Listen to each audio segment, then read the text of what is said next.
उत्पत्ति अध्याय 10। नूह की वंशावली। पहला वचन। नूह के पुत्र शेम, हाम और येपेत थे। उनके पुत्र जल प्रलय के पश्चात उत्पन्न हुए। उनकी वंशावली यह है।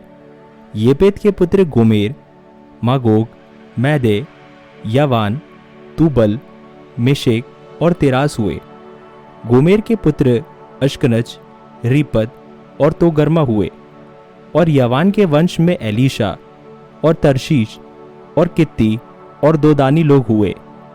इनके वंश अन्य जातियों के द्वीपों के देशों में ऐसे बढ़ गए कि वे भिन्न भिन्न भाषाओं, कुलों और जातियों के अनुसार अलग अलग हो गए। हाम के पुत्र कूश, मिस्र, फूत और कनान हुए। और कूश के पुत्र सब्बा, हवीला, सप्ता, रामा और सबूतका हुए। और रामा के पुत्र शब्बा और ददान हुए।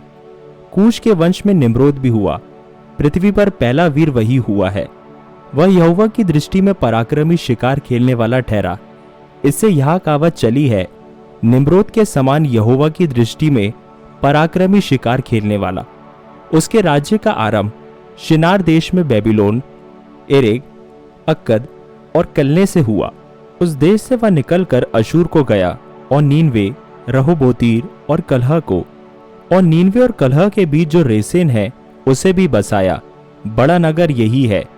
मिस्र के वंश में लूदी, अनामी, लहबी, नप्तूही और पतरूसी, कसलूही और कपोत्री लोग हुए। कसलूहियों में से तो पलिश्ती लोग निकले। कनान के वंश में उसका ज्येष्ठ पुत्र सिदोन, तब हित, यबूसी, एमोरी, गिरगाशी, हिव्वी, अर्की, सिन्नी, अवर्दी, समारी और हमाती लोग भी हुए। फिर कनानियों के कुल भी फैल गए। और कनानियों की सीमा सिदोन से लेकर गरार के मार्ग से होकर अज्जा तक, और फिर सदोम और अमोरा और अदमा और सबोईम के मार्ग से होकर लाशा तक हुई। हाम के वंश में यही हुए। और ये भिन्न भिन्न कुलों, भाषाओं, देशों और जातियों के अनुसार अलग अलग हो गए। शेम जो सब एबेर वंशियों का मूल पुरुष हुआ और जो येपेत का ज्येष्ठ भाई था, उसके भी पुत्र उत्पन्न हुए। शेम के पुत्र एलाम, अशूर, अर्पशद, लूद और अराम हुए। अराम के पुत्र ऊस, हुल, गेतेर और मश हुए। और अर्पशद ने शेलह को और शेलह ने एबेर को जन्म दिया।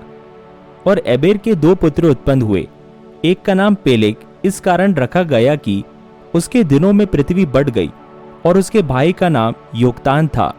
और योक्तान ने अल्मोदाद, शेलेब, हसरमावेत, यिरह, यदुरवाम, उजाल, दिक्ला, ओबाल, अबीएल, शब्बा, ओपीर, हवीला और योबाब को जन्म दिया। यही सब योक्तान के पुत्र हुए। इनके रहने का स्थान मेशा से लेकर सपारा, जो पूर्व में एक पहाड़ है, उसके मार्ग तक हुआ। शेम के पुत्र यही हुए। और ये भिन्न भिन्न कुलों, भाषाओं, देशों और जातियों के अनुसार अलग अलग हो गए। नूह के पुत्रों के घराने यही हुए। और इनकी जातियों के अनुसार उनकी वंशावलियां यही हैं। और जल प्रलय के पश्चात पृथ्वी भर की जातियां इन्हीं में से होकर बढ़ गई।